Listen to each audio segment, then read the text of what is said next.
In 1980, police in Ecuador arrested a quiet, ordinary-looking man suspected of kidnapping a young girl.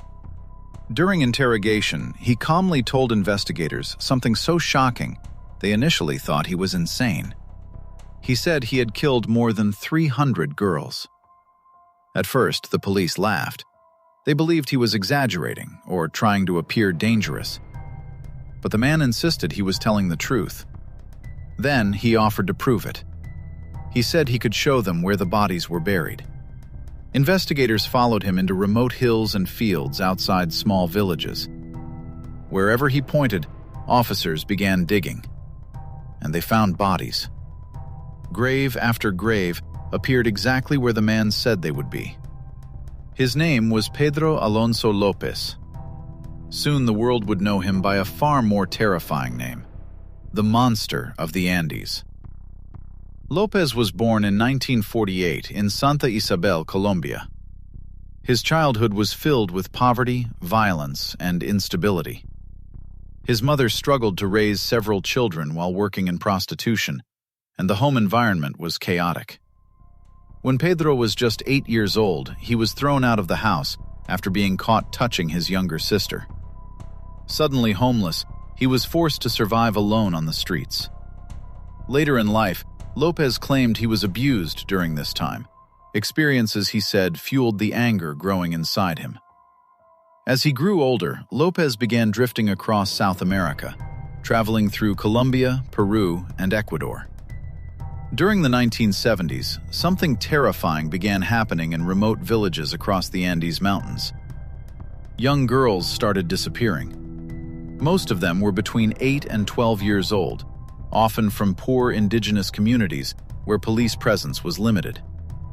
Witnesses frequently reported seeing the girls speaking to a friendly stranger who offered them small gifts or money. Then they vanished. Because the disappearances happened across different countries and remote regions, authorities never realized they were dealing with a single serial killer. In 1978, López attempted to abduct a girl in Peru. This time, villagers noticed and chased him down. Furious, they captured him and planned to execute him themselves. But before they could carry it out, an American missionary convinced them to turn López over to the police instead. Without enough evidence linking him to the missing girls, authorities eventually released him. It was a tragic mistake. López continued killing until 1980, when police in Ecuador finally arrested him after another young girl disappeared. During interrogation, he began confessing to dozens of murders.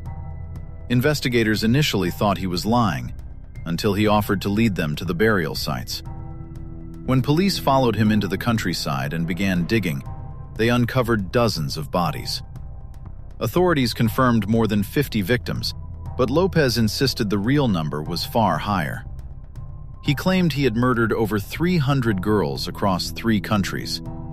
If true, it would make him one of the most prolific serial killers in history. Yet the most shocking part came after his conviction. At the time, Ecuador's maximum prison sentence was only 16 years.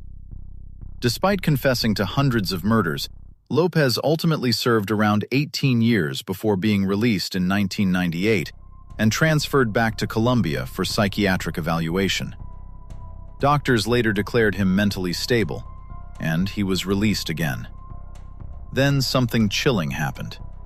He disappeared. Authorities lost track of him completely.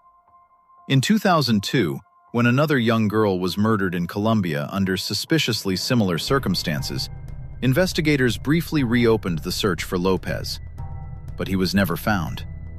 To this day, no one knows what happened to the Monster of the Andes. Some believe he died years ago. Others fear he may still be out there, living quietly somewhere under a new identity. Thank you for watching.